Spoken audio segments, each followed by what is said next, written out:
Muy buenos días a todas y todos. Un gusto saludarles. Reciban un cordial saludo de Enfants du Monde, Niños del Mundo y el programa de educación bilingüe intercultural Leonel Velázquez.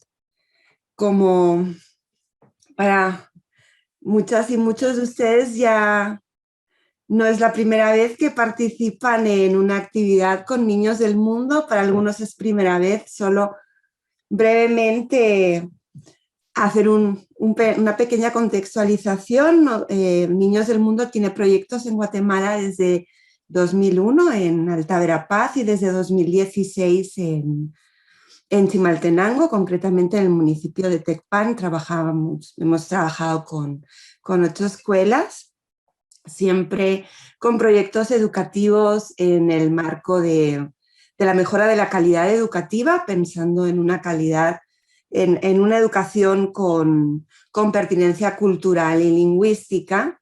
De ahí el nombre del casi, creo que para muchas y muchos nos identifican con el programa EBI, Programa de Educación Bilingüe Intercultural. Brevemente, pues hacerles llegar nuestro agradecimiento por su tiempo, por su participación. El día de hoy nos estarán acompañando el equipo del programa, que estarán acompañando el desarrollo de la sesión de hoy. Contaremos con la participación de una de las colegas en nuestra sede en Suiza, Ginebra, Susana Borda, que es especialista en educación para desarrollo sostenible. Y contamos también nos acompaña el día de hoy la coordinadora regional de EDM, Ana Ligia Molina. Ahorita le cederé la palabra para que también pueda saludarles. Y después el compañero Pedro Morejón del equipo EBI nos guiará un poco para que podamos hacer una reflexión sobre las energías del día y cómo vamos a enfocarnos en el día de hoy en ese sentido. Entonces, yo nuevamente agradecerles por estar acompañándonos y participar en esta actividad el día de hoy. Le pasaría la palabra a Ana Ligia. Muchas gracias. Muy buenos días a todas y todos. Es para mí un placer poder compartir este día con ustedes. Me alegro mucho que hayan aceptado esta invitación y les animo a poder disfrutar de este webinario. Realmente es un proceso muy interesante, muy importante, pero además que nos acerca y nos da elementos para poder desarrollar el trabajo de la mejor manera. Como ya decía María, el objetivo de EDM es poder contribuir a mejorar la calidad educativa de la educación bilingüe intercultural. Así es que un abrazo para todas y todos y ánimo y adelante con este proceso tan interesante, pero también tan satisfactorio que será para todas y todos. Un abrazo. Sakari Bonogel, Sahil Cholehil. En esta mañana, pues quiero desearles un buen día para todos y para todas. Damos gracias al Creador y Formador por permitirnos estar sin novedad en esta reunión de hoy. Así es que voy a iniciar con una breve reflexión del día de acuerdo al calendario maya. Hoy, según el calendario maya, estamos en el día 6 Noj. Noj literalmente significa la inteligencia y la sabiduría. Es el equilibrio del conocimiento de todos los seres de la creación. Entendiendo que todos los seres de la creación sienten, piensan, tienen una utilidad, generan salud, salud mental, salud espiritual y salud física. Al decir que todos los animales, las plantas, las piedras, los astros, el sol, la madre tierra, el agua y la luna, Todos son seres que piensan y sienten, ¿verdad? Esto es el conjunto de sentipensamiento. Esto es pensar con el corazón, pensar con la lógica. Es necesario conocer más sobre este concepto. Esto es una forma de ver el mundo. Es una forma de pensar de la cultura maya. De esta manera, si nosotros lográramos alcanzar ese equilibrio con todos los seres de la naturaleza, podremos lograr esa armonía de vivir en esta tierra. Es importante, pues, que nosotros, en el marco de la interculturalidad, conozcamos un poco más sobre esa forma de ver el mundo desde la cultura maya. Trabajamos el bilingüismo, eso es parte de la cultura. Entonces debemos de conocer también la interculturalidad, la forma de ver el mundo, la forma de pensamiento. Esperamos pues con esta actividad de hoy que las energías del Nahual de la inteligencia, que las energías del Nahual de la sabiduría llenen nuestros corazones, llenen nuestra mente para poder lograr ese objetivo que nos hemos trazado para el día de hoy. Un abrazo para todos y buen día. Muchas gracias.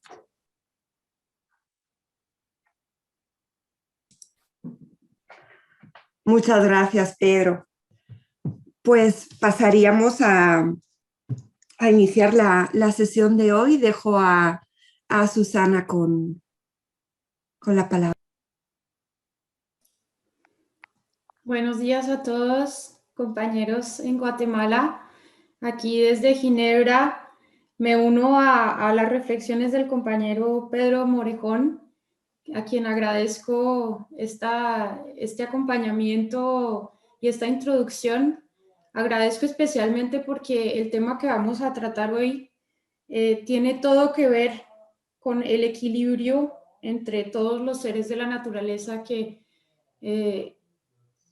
no solamente, digamos, dentro de la cultura maya, sino también en el espacio de los diálogos entre los países del mundo en el marco de las discusiones acerca de los objetivos del desarrollo sostenible, es un principio que se busca. Así que realmente agradezco esta introducción porque el tema de hoy, la educación para el desarrollo sostenible y los derechos de la niñez, está perfectamente en armonía con esa reflexión del compañero Pedro Morejón sobre la sabiduría maya.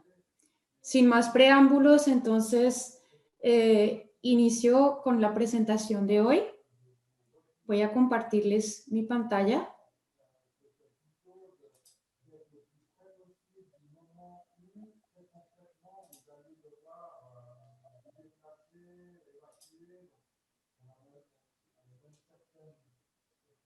¿Me pueden confirmar? ¿Alguien me puede confirmar si están viendo? Sí, perfectamente, Susana. Muy bien, muchas gracias. Estamos bien, licenciada, estamos bien. Muy bien, gracias. Estamos bien, licenciada, estamos bien. Perfecto. Adelante, entonces. Como les comentaba, el webinario de hoy tiene por título La educación para el desarrollo sostenible y los derechos de la niñez. Correcto.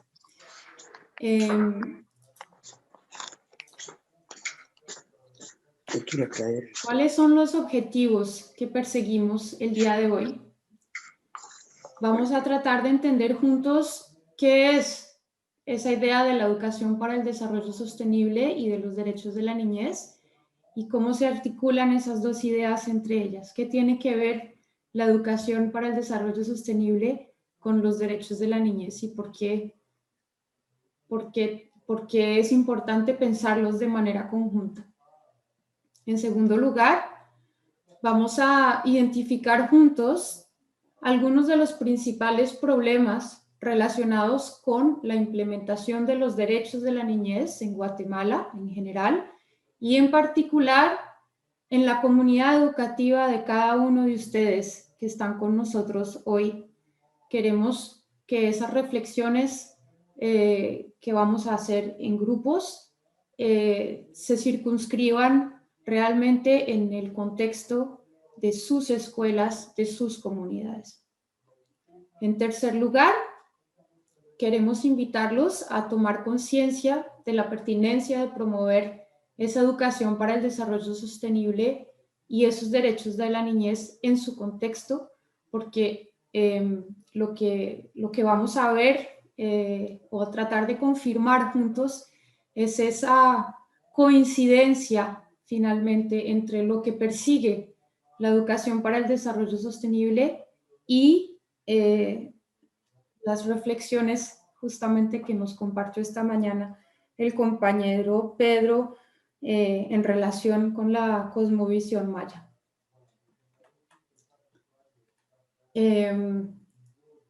Ahora están viendo la agenda del día. Verán que teníamos prevista esta breve introducción. Enseguida vamos a tener la presentación plenaria sobre los temas de la educación para el desarrollo sostenible y los derechos de la niñez. Les voy a solicitar su atención durante 20 minutos. Vamos a tratar de no hacerlo muy largo para que enseguida podamos interactuar en grupos, compartir ideas. La idea de hoy es que todos tengamos un espacio de palabra.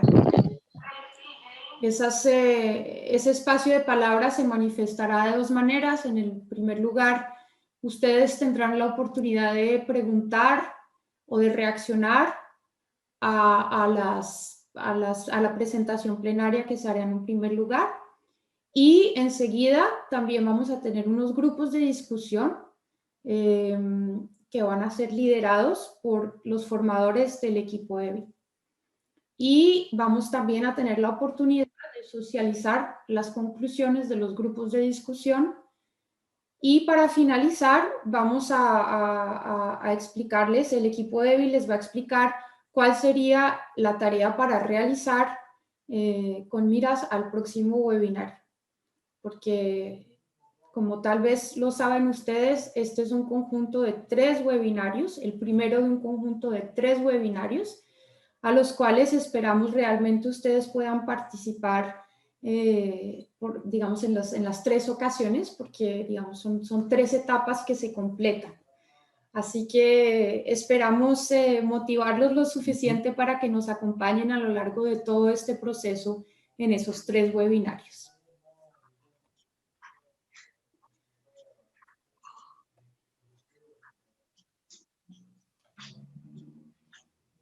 Empezamos entonces.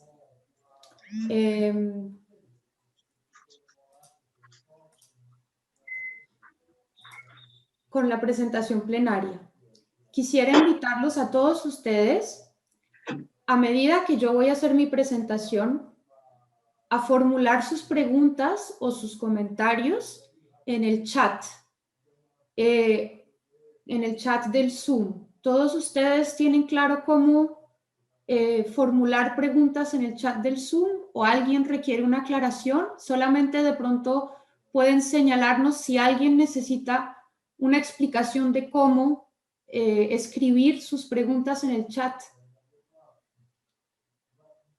Bueno, no escucho voces, así que supongo que todos lo sabemos hacer.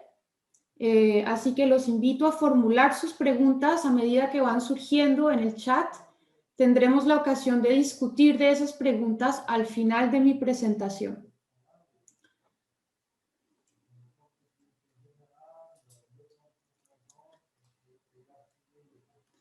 Entonces, ¿cuáles son esos desafíos globales? ¿Qué es la educación para el desarrollo sostenible y qué son los derechos de la niñez?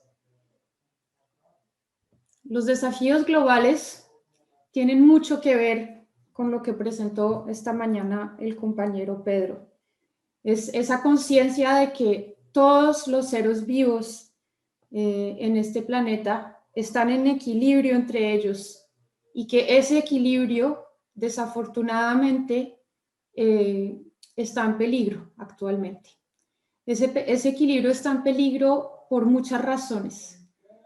por razones ligadas con los cambios climáticos, con los cambios climáticos que están causados por actividades humanas, como la industrialización, por ejemplo.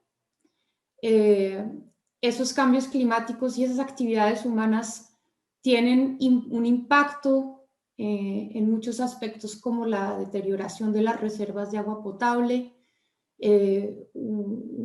la productividad de la agricultura baja, eso produce hambre, se producen migraciones masivas relacionadas ya sea con el hambre, ya sea con la violencia, por razones de exclusión social, por razones de desigualdad económica.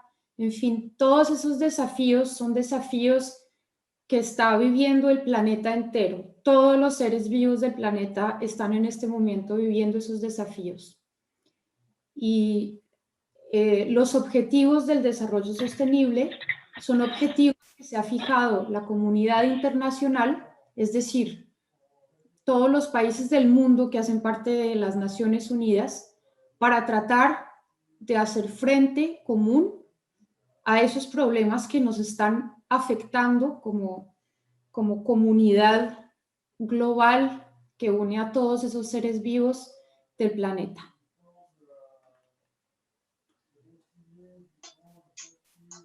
Entonces, ¿qué es esa educación para el desarrollo sostenible?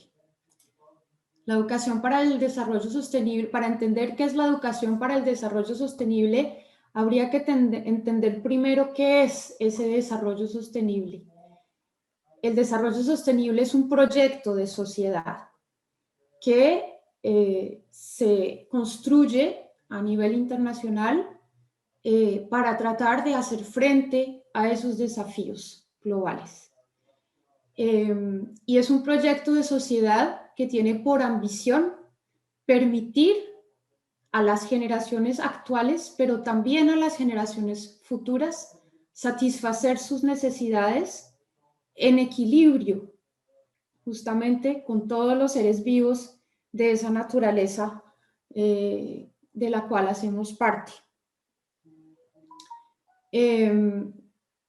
Entonces, ya sabiendo qué es en las grandes líneas ese desarrollo sostenible, ¿qué es la educación para el desarrollo sostenible? La educación para el desarrollo sostenible es un concepto pedagógico. Eso quiere decir que incluye tanto herramientas para participar como educandos y como educadores en la construcción de ese mundo que nos imaginamos como más sostenible, más justo, más equilibrado y más coherente con ese equilibrio de la naturaleza. Entonces, son a la vez herramientas para participar en esos procesos, pero también, como en cualquier concepto pedagógico, se trata de principios pedagógicos, de contenidos de enseñanza y aprendizaje, de saber hacer, saber ser. Es decir, es toda una serie de herramientas que vienen a ayudarnos a los docentes y a los estudiantes a participar en la construcción de ese mundo más sostenible, para hacer frente de manera conjunta a esos desafíos globales. Y por supuesto, todas esas herramientas, ese concepto pedagógico de la educación para el desarrollo sostenible, incluye también una serie de estrategias didácticas adaptadas para ayudarnos a alcanzar esos objetivos.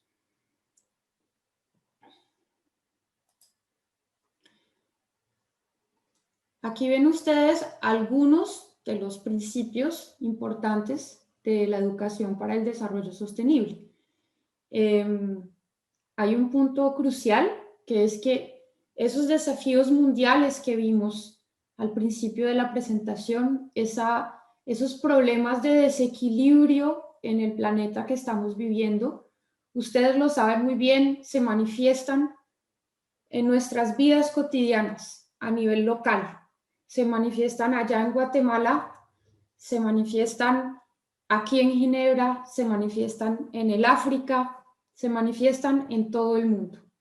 Así que esos desafíos globales nos afectan a nosotros, todos nosotros, a nivel local, y en el marco de esa educación para el desarrollo sostenible es importante que tomemos conciencia de esos vínculos entre esos problemas globales y la manera como se manifiestan a nivel local.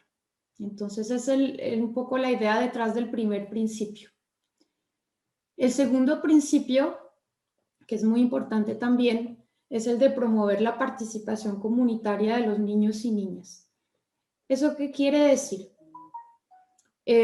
Participación comunitaria quiere decir que los niños y niñas son actores de nuestras comunidades, tanto como los adultos, y en el caso de estos problemas globales que estamos conociendo todos como comunidad humana, pues resulta que los niños y niñas son quienes se ven o se verán en el futuro próximo más profundamente afectados por esos problemas, porque entre más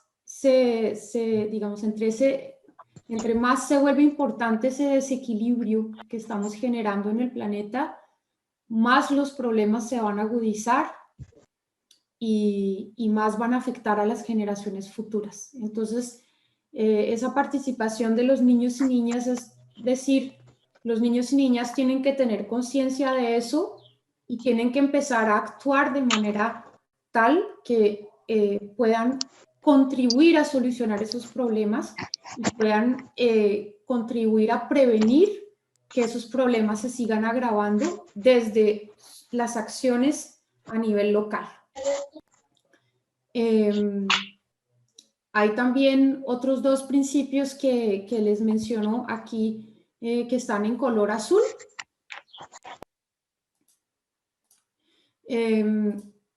Que están, digamos,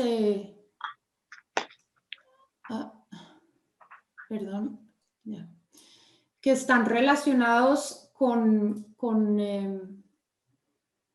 el cambio de comportamientos en relación con esos problemas que estamos conociendo como comunidad global y a nivel local. Y también, bueno, esos vínculos que queremos generar, queremos poner en evidencia entre lo local y lo global.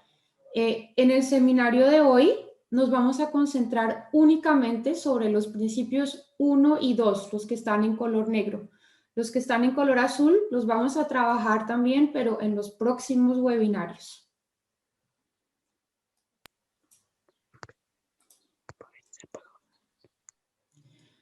Aquí ven ustedes algunos ejemplos un poco más concretos de algunos de los temas que son importantes en la educación para el desarrollo sostenible en términos de contenidos de enseñanza y aprendizaje. Es decir, qué tipo de cosas, qué tipo de contenidos nos interesará enseñar y aprender en el marco de una educación para el desarrollo sostenible. Aquí les estoy dando algunos ejemplos. La lista no es exhaustiva, les estoy dando solo algunos ejemplos. Uno de los temas importantes de la educación para el desarrollo sostenible es el de ciudadanía y derechos humanos, y dentro de ese tema están los derechos de la niñez. Algunos ejemplos de cómo esos temas se reflejan en problemas que nosotros vivimos en el cotidiano, tanto en Guatemala como en Ginebra, como en los países africanos, en fin, en el mundo entero, es, por ejemplo, el tema de las violencias domésticas hacia los niños, el tema del matrimonio infantil, el tema del trabajo infantil.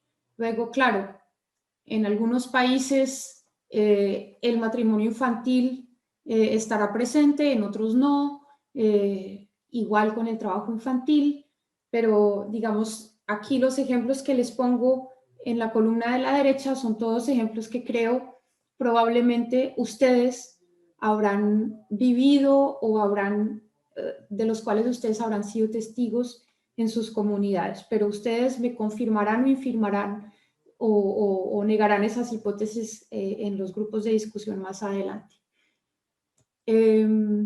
Está el ejemplo de los temas de salud. Por ejemplo, el tema de la salud sexual y reproductiva es bien importante en el marco de la educación para el desarrollo sostenible porque está directamente relacionado con la problemática de los embarazos adolescentes. El tema de la alimentación también es muy importante porque tiene que ver con, nos permite, digamos, abordar el tema de la malnutrición infantil, que también es un problema que está muy presente, por ejemplo, en Guatemala. Entonces, continuamos rápidamente con los temas y subtemas, los ejemplos de temas y subtemas.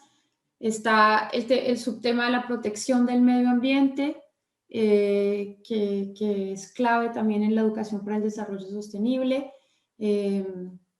Ustedes probablemente han visto que se deterioran las reservas de agua potable, las fuentes de agua potable, que los cambios de temperatura tienen efectos importantes sobre los cultivos. Bueno, todo ese tipo de cosas tienen que ver con con la educación a la protección del medio ambiente. Y está, por supuesto, también el tema de la diversidad y la comprensión intercultural, que nos interesa particularmente en el contexto de Guatemala, el cual también evocó esta mañana el compañero Pedro.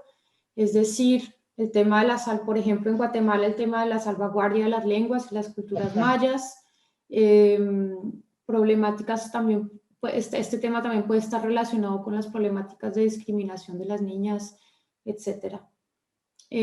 Así que como ustedes pueden ver, estos ejemplos son muy variados, cubren muchas dimensiones de la vida social y muchas dimensiones, digamos, de ese equilibrio,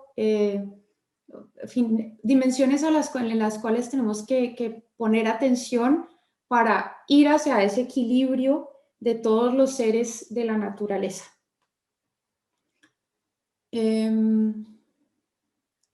Entonces, la idea, para tomar un poquito más de distancia de nuevo, es decir, que es abordar estos temas con los niños y las niñas en la escuela es importante para ayudar, para darles herramientas para en el presente y en el futuro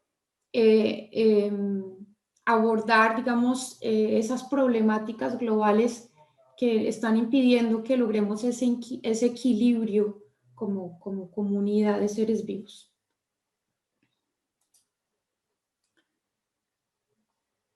Entonces, al principio de este webinario, les decíamos que uno de los objetivos era entender cuáles son los vínculos entre la educación para el desarrollo sostenible y los derechos de la niñez. Bueno, hay por lo menos dos vínculos. Uno es que, como ustedes han visto, los derechos de la niñez son uno de los temas de enseñanza y aprendizaje que es importante abordar en el marco de una educación para el desarrollo sostenible. Vamos a desarrollar eso un poquito más, pero tengan presente que hay un vínculo de orden temático. Pero también hay otro vínculo muy importante, que es que, como lo hemos visto anteriormente, uno de los principios importantes de la educación para el desarrollo sostenible es la participación de la niñez, la participación comunitaria y política de la niñez. La participación de la niñez en realidad es un derecho de la niñez, un derecho que incluye la posibilidad de expresarse, es decir, de hablar y de dar su opinión, pero también el derecho a ser escuchado, es decir, que se tenga en cuenta su opinión, y también el derecho a participar en el proceso de toma de decisiones y de su implementación. Entonces, ¿qué es ese tema de derechos? Digamos que vamos a ver un poquito más en detalle eso qué quiere decir. cuando hablamos de derechos de la niñez, estamos hablando de una serie de derechos que se han formulado para tratar de responder a las necesidades específicas de los niños y niñas, entendiendo a niños y niñas como, digamos, individuos que son menores de 18 años y que por ende están en proceso de desarrollo. Es decir, que aún no son completamente autónomos, dependen para muchas cosas de los adultos, sobre todo cuando son más pequeños, y están a la vez bajo su autoridad y su responsabilidad. Entonces, por esas razones, los niños y las niñas tienen necesidades diferentes a las de los adultos, o digamos específicas. Ellos necesitan, entre otras cosas, una protección especial, necesitan condiciones adecuadas para desarrollarse física e intelectualmente, necesitan una educación mucho más intensiva que la que necesitan los adultos y necesitan, digamos, si van a participar en la vida política y social, por supuesto necesitarán modalidades de participación que sean adaptadas para su edad, porque difícilmente un niño o una niña que está en proceso de desarrollarse va a poder participar en la vida comunitaria o social de la misma manera que lo hace un adulto.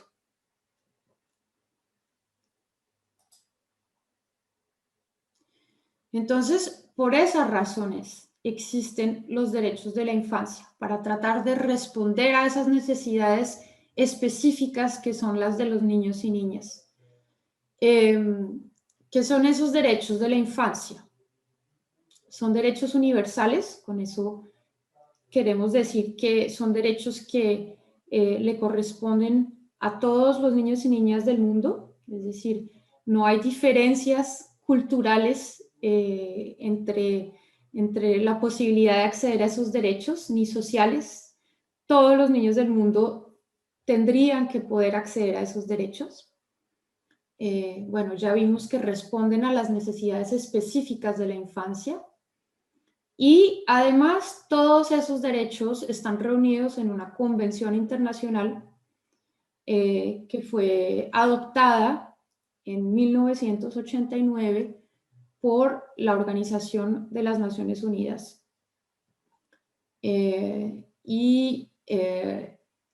Son concretamente esa convención incluye 54 artículos, es una convención bastante larga y de leer, que incluyen, entonces esos 54 artículos describen a la vez los derechos de la niñez, pero también los deberes de los estados y de los adultos hacia los niños y niñas, porque por supuesto los derechos implican responsabilidades, digamos en este caso para los estados, para los adultos, para garantizar que se respeten esos derechos.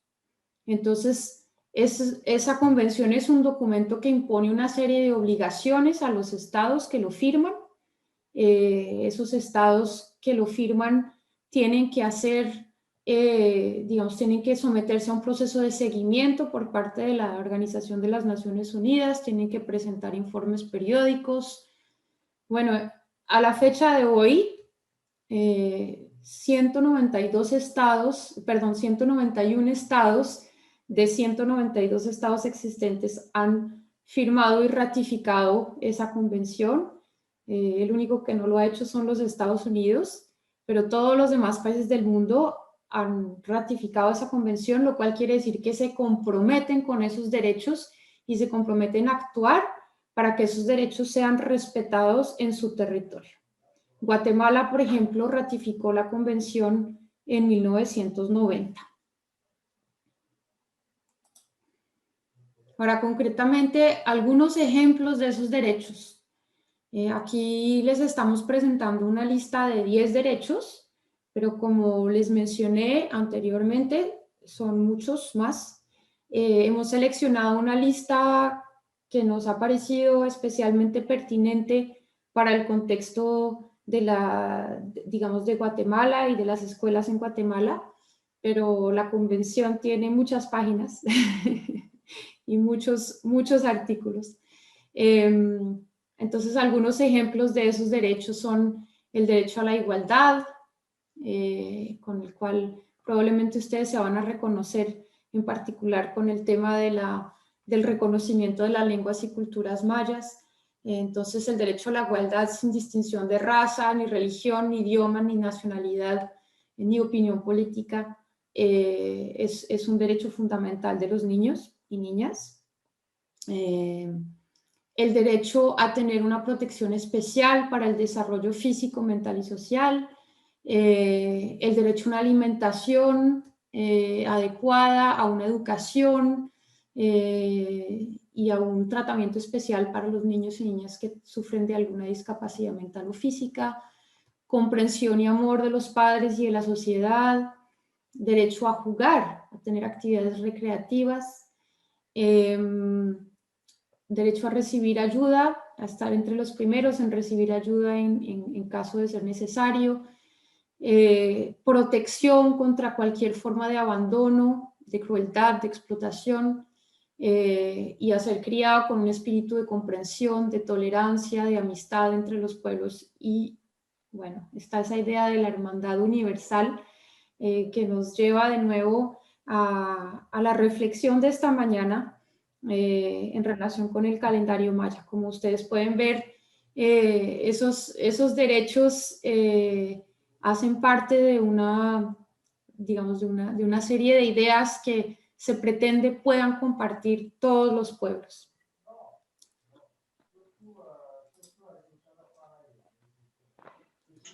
Bueno, una cosa es la teoría y otra cosa es la práctica, eso lo sabemos todos muy bien. Entonces, todas esas ideas están plasmadas en documentos, están plasmadas en compromisos, están plasmadas en políticas, en Guatemala como en otros países del mundo. Pero eso no quiere decir que en la práctica esas ideas ya sean una realidad. Desafortunadamente, aún estamos muy lejos de que esas ideas sean una realidad.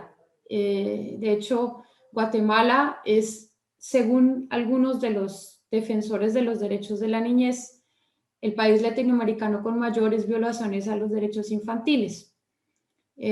Algunos ejemplos.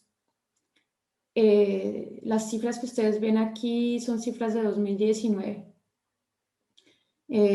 Algunos ejemplos, entonces, mortalidad infantil muy elevada, desnutrición crónica, exclusión educativa, es decir, hay millones de niños que aún no pueden ir a la escuela. El tema del trabajo infantil, hay miles de niños trabajando. Trabajando quiere decir realizando actividades económicas que les impiden participar, por ejemplo, en la escuela o desarrollarse de manera adecuada como individuos y dar toda la atención que ellos requieren a su proceso de desarrollo. Está el tema del matrimonio y del embarazo adolescentes.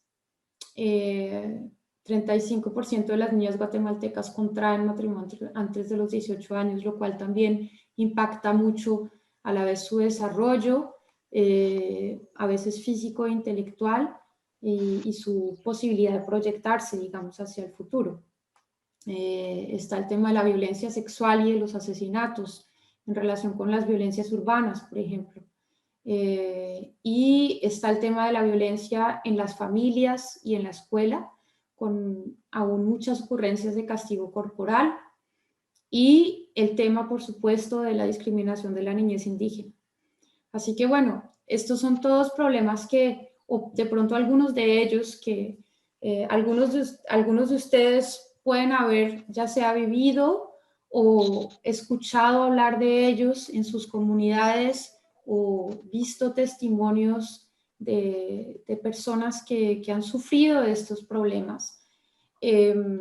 Y se trata justamente de tomar conciencia de que esos problemas están, reflexionar un poquito y mirar cuáles de esos problemas realmente nos conciernen en nuestras comunidades educativas, cuáles de pronto no. y bueno, vamos a reflexionar juntos alrededor de estos temas. Entonces, este es el momento. Si algunos de ustedes tienen preguntas en relación con la presentación que se hizo en estos últimos minutos, de hacer sus preguntas.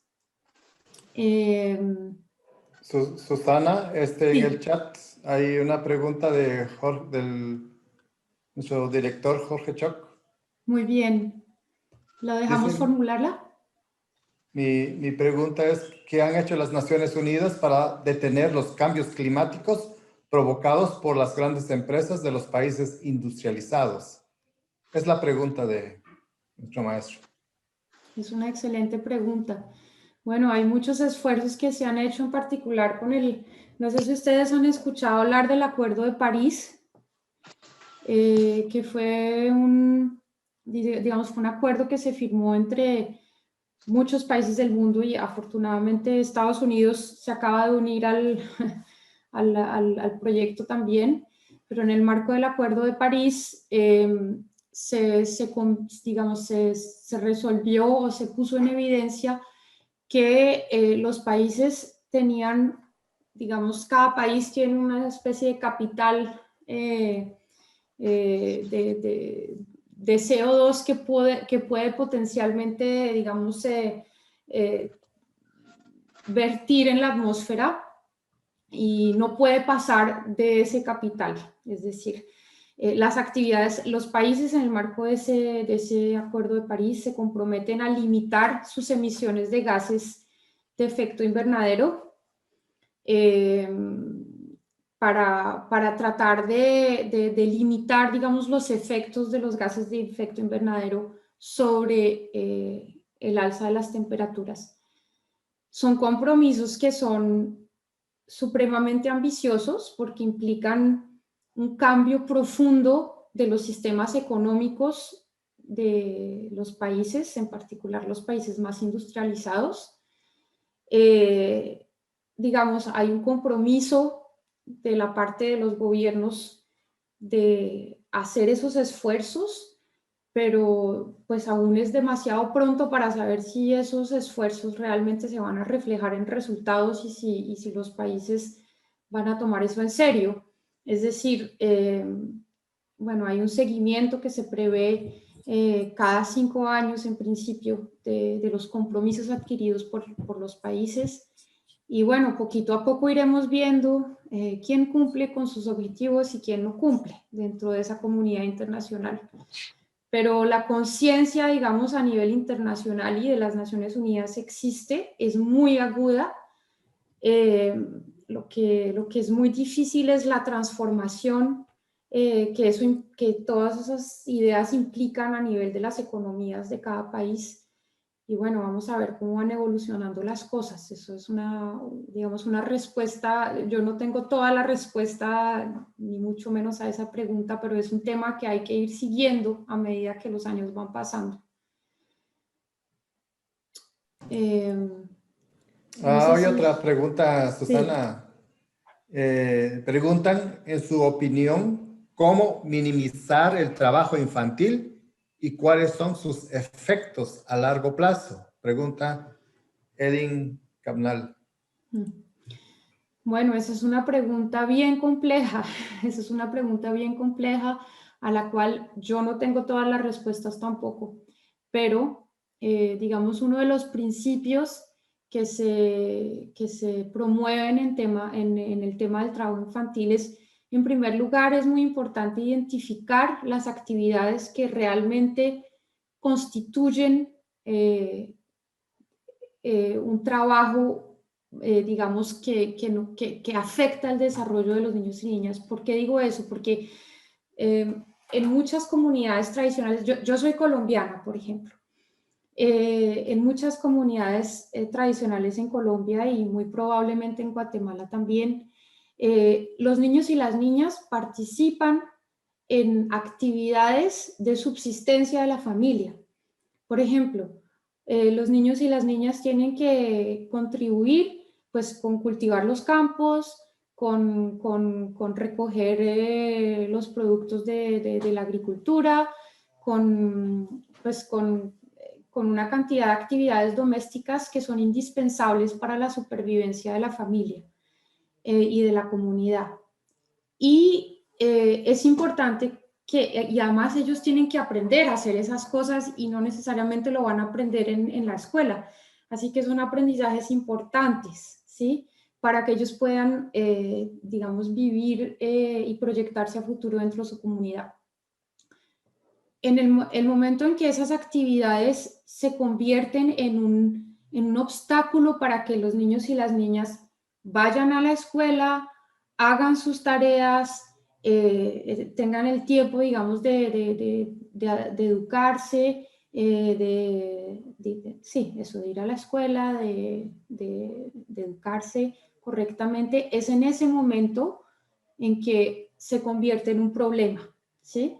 Porque entonces el niño o la niña no va a poder proyectarse hacia el futuro y beneficiar de ese derecho a la educación que le corresponde. Bueno, ese es un problema posible. Entonces, cuando las actividades que tiene que hacer el niño o la niña impiden que se desarrolle intelectualmente de manera correcta, ahí hay un problema. También puede haber un problema en el desarrollo físico del niño o de la niña.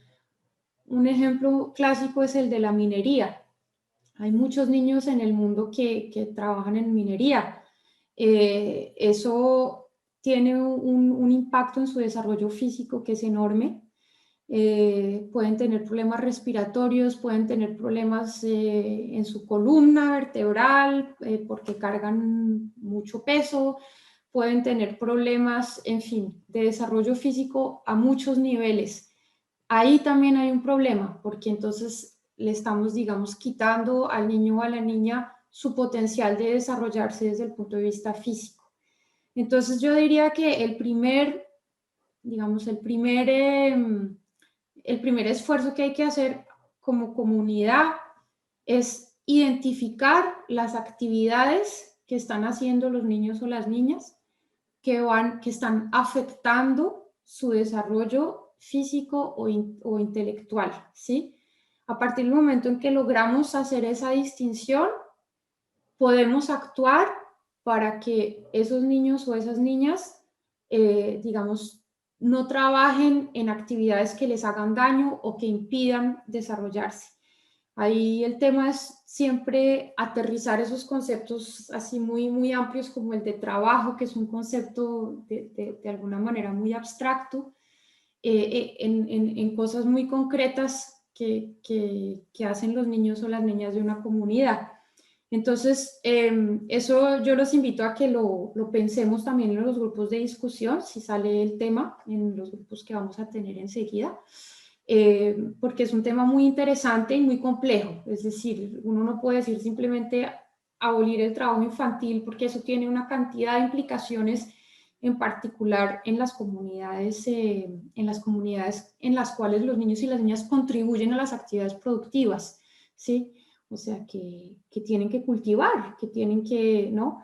Entonces hay que entender muy bien qué está pasando en cada situación y en qué condiciones o en qué situaciones los niños o las niñas se les está vulnerando un derecho o no, ¿sí? Yo diría que ese es el primer paso. Pero más allá no tengo soluciones mágicas, desafortunadamente. ¿Todavía hay tiempo, Susana? ¿Hay 2 preguntas más? Sí, yo creo que podemos tomar 1 o 2 preguntas. Ya, Ervin Tello pregunta, ¿qué acciones han tomado las instituciones internacionales en sancionar a los padres de familia por obligar a los niños a trabajar y abandonar la escuela? Yo creo que la siguiente pregunta va amarrada con esta primera. Dice, ¿cómo podríamos ayudar como formadores a minimizar el abandono escolar cuando está claro que el padre de familia no le interesa la educación del niño y de la niña? pregunta Wendy Q. Bueno, esas son preguntas también bien complejas a las cuales yo desafortunadamente no voy a tener todas las respuestas tampoco. Son respuestas, por lo menos las contribuciones que nosotros podemos hacer como formadores. Esas son algunas de las respuestas que vamos a tratar de construir juntos durante esta serie de webinarios. Es decir, que vamos a hacer una serie de reflexiones juntos nosotros para tratar de identificar cuáles son los principales problemas, pero ya veo que en la pregunta ya hay un problema que está identificado, que es de pronto a los padres de familia a veces no les interesa la educación de sus hijos. Eso ya es un diagnóstico bastante más claro de un problema que habría que abordar. Y con base a esas, digamos, a ese diagnóstico preliminar que vamos a hacer juntos en estos webinarios, vamos a buscar juntos pistas de soluciones. Esto es un poco como yo diría en las pedagogías activas o en las acciones participativas. Aquí las soluciones, frente a estos problemas, las soluciones se buscan y se encuentran juntos.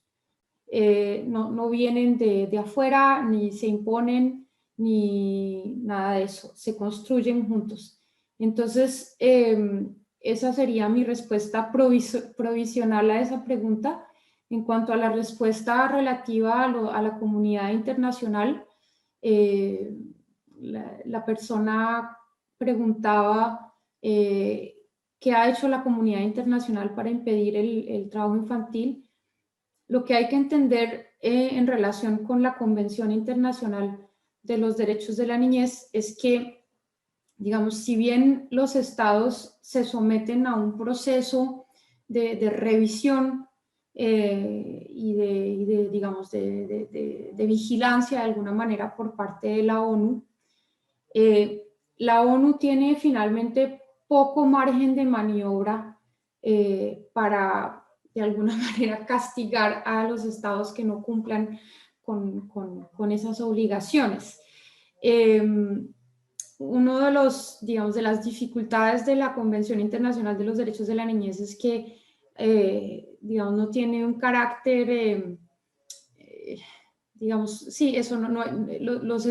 la ONU no tiene el poder como lo tendría, por ejemplo, un juez, de castigar a un estado porque no está cumpliendo con esas recomendaciones.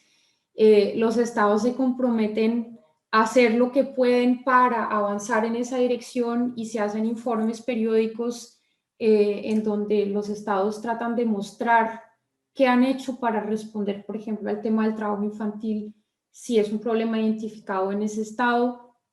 Y también hay un rol muy importante de la sociedad civil que se reconoce en ese proceso de seguimiento de los estados. Las organizaciones de la sociedad civil tienen también derecho a manifestarse ante la ONU para hacer informes sobre la situación, unos informes complementarios de los estados para poner en evidencia problemas que los estados de pronto no han logrado, no han puesto en evidencia. Pero más allá de eso, desafortunadamente, no hay realmente espacios en donde se pueda decir que la ONU tiene un poder directo sobre los estados para obligarlos a hacer cosas. Entonces, ese es un estatus un poco ambiguo o, digamos, difícil de esa convención. No sé si haya otras preguntas. No, Susana. Bueno, es con respecto a la presentación, pero eso Marta Celia ha dicho de que esta presentación suya va a estar en la plataforma y otros documentos, va la información para todos. Entonces, los invito a que hagamos una muy breve pausa de 15 minutos en donde el equipo EVI los va a invitar a ustedes a inscribirse a la plataforma Classroom. Tal vez dejo que el equipo les explique cómo proceder para eso y enseguida, después de la pausa, vamos a dividirnos en 4 grupos de discusión en donde vamos a tener cada uno de nosotros la oportunidad, si lo deseamos, de dar ese tipo de testimonios para aterrizar un poquito todas estas ideas muy generales y teóricas que hemos abordado en la primera parte del webinar.